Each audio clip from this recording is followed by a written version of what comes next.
Today, I already know which card because I dreamt about it, and it's gonna be the Ace of Coins. I, I dreamt about it. I had a vision. So let's see. Do I remember? Yeah. Here it was on the top. Perfect. Okay.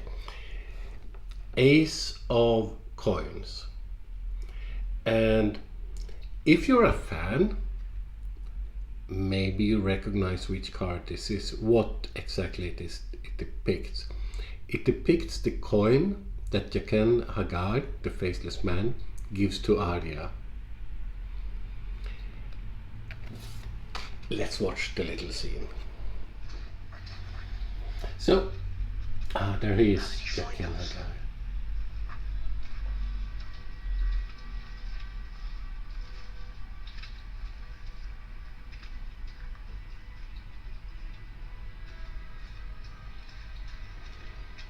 And this is after he has helped them escape.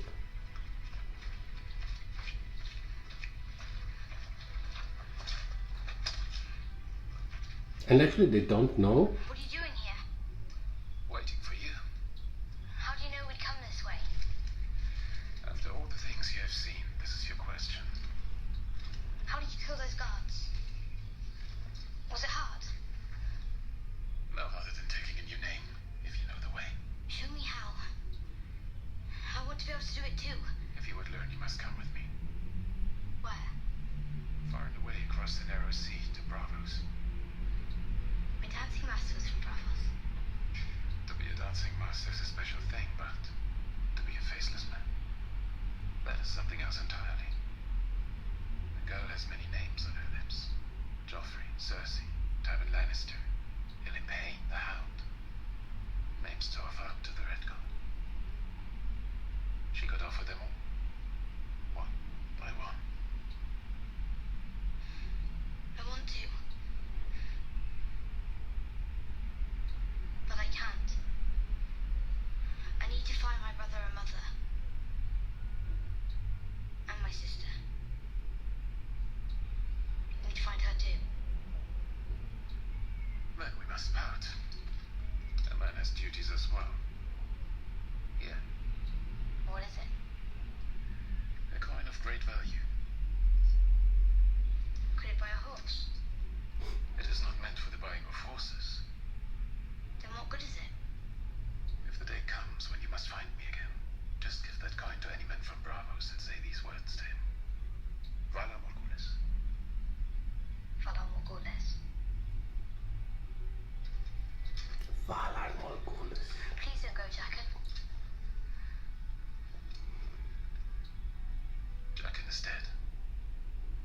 Say it again. Valar Morghulis. Valar Morghulis. Good.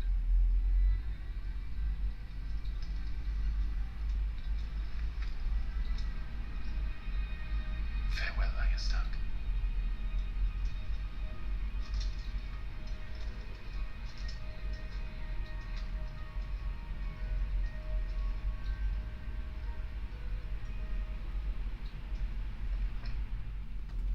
So, Ace of Coins.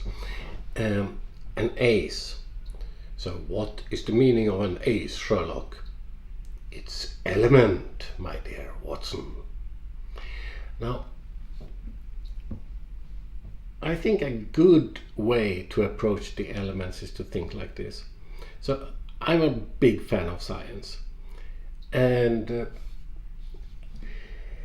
something like the periodic table of the elements, it's such brilliance. It's beautiful. Beauty.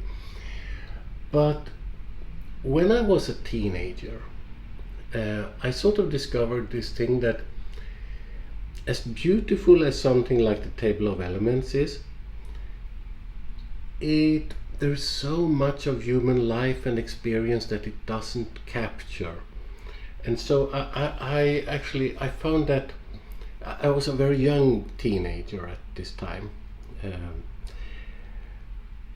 and I thought that there's so much of life that it's simply not captured by the hard sciences at the very least. Some of it, life, is captured by music, and some of it is captured by, to my mind, magical systems of classification or pre-scientific systems of classification. Because the thing with something like this invention of Aristotle, maybe it's even older than him, but at least he had this as a system of classification: earth, air, fire, water, is that you can take anything, absolutely anything. It's like an ancient version of Minecraft. You can take anything and see that it is actually composed of these elements. So feelings generally are water, some feelings are fire, and so on and so on. And desks or discs, they are earth. It's a coin of great value, and it's not intended for the buying of horses. And traditionally, the pentacles or the discs have always been associated very strongly with two things: money and earth.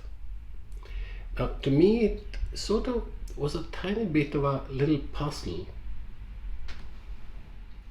How can something as abstract as money be the same thing as something as concrete and material as earth? But I think if you think about like the 14th century Italy, that kind of time, wealth could be measured in two ways: how much land did you own, or how much money did you have on your accounts. So there was some sort of interchangeability there. It's a very biological thing, wealth, money. And I think this one, because this coin, of course, it represents the start, it's the potentiality, right? And we know that Arya ends up studying with the faceless man, and she becomes death even. And to some extent, that's what money is. It's a life and death question. From the earth comes everything we need to live. And from Arya, our favorite psychopathic serial killer, she delivers the end. Well, she delivers the proof of Valar Morghulis, or whatever it is. Well, or mortality.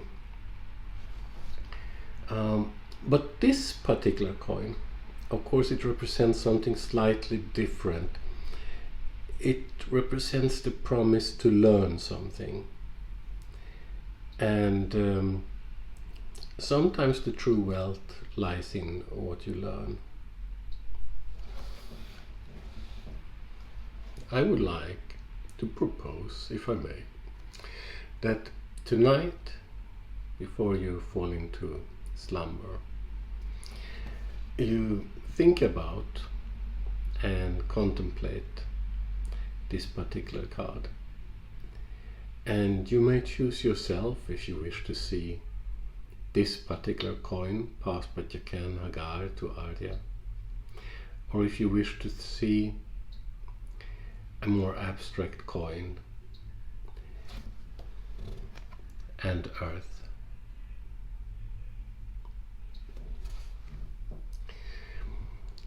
And just hold this as a symbol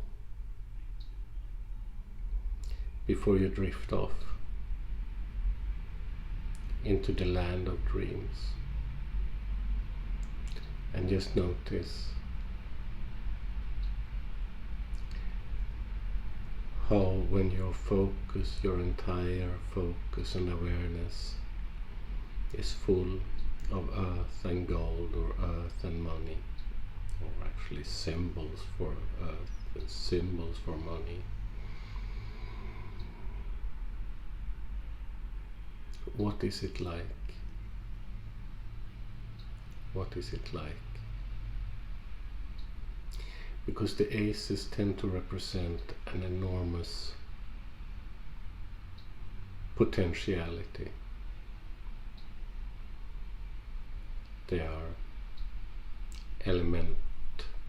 I can't get that joke to work properly. Anyways, and then when you wake up in the morning, just think about this card for a few seconds. Did you notice that it sort of changed your relationship to it, how you think about it, what you feel when you consider this card? And that's all. And you have nice dreams. And that's all for this episode of Thomas shows a video and explains a card from the Game of Thrones Tarot. I gotta come up with a shorter title.